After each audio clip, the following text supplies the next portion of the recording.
They called me dramatic, unstable, too sensitive for reacting to their disrespect.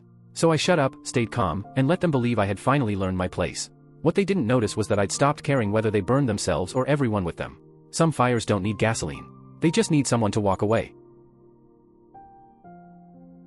On the night it happened, people were clinking glasses, laughing, posing for photos against a glittery backdrop I'd paid for. The whole scene smelled like champagne and expensive perfume.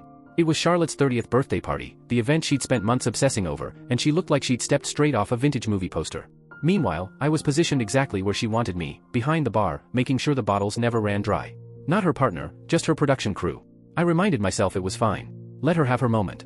Let her feel like Hollywood royalty. But then came the toast. Charlotte stood center stage with a practiced smile, glass raised high, soaking in all the attention. Beside her was her best friend Becca, the same woman who greeted me like I was gum stuck to her heel every time we met. "I just want to thank everyone for coming," Charlotte began, projecting her voice like she'd rehearsed in front of a mirror. 30 is a milestone, and I wouldn't be the woman I am today without the incredible people in my life. She went through the list. Loving parents. Devoted friends. The music swelled a little. People gazed at her adoringly. Then she paused, scanning the crowd with those dramatic, actress eyes.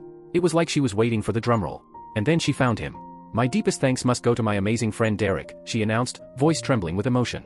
"My ex, yes, but also the person who taught me what I truly deserve. He set the standard for what a real partner looks like, and I will always be grateful." The crowd erupted like she'd just delivered a TED Talk. Applause. Whistles. Even some cheers. Derek stood near the back, perfectly styled and perfectly smug, giving a modest little bow like this was his coronation. It was the kind of moment that was meant to break the internet, curated, dramatic, sanitized, and flattering to everyone, except me. Because then her gaze flicked in my direction. Not long. Just enough. The way you glance at a store clerk who hands you a receipt. "Oh, and thanks to him, too, I guess," she added with a dismissive flick of her hand toward me. "He helped." Laughter.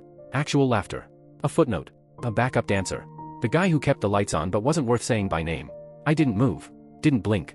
I just lifted my glass, took a slow drink, and let the ice clink against my teeth. But inside, something clicked. Like a switch switching from casual to campaign mode. See, I don't lash out. I don't make scenes. I don't defend myself with speeches in crowded rooms. I don't need applause to win. I'm a political campaign manager. That means I study people. I define narratives. I control reputations. I take flawed, messy human beings and shape how the world sees them. I dig into weaknesses and decide who gets to rise, and who gets buried under public opinion. Charlotte thought she'd disrespected a boyfriend. She had no idea she'd just declared a public relations war. And she did it on my turf. When I met her 8 months earlier, I was fresh.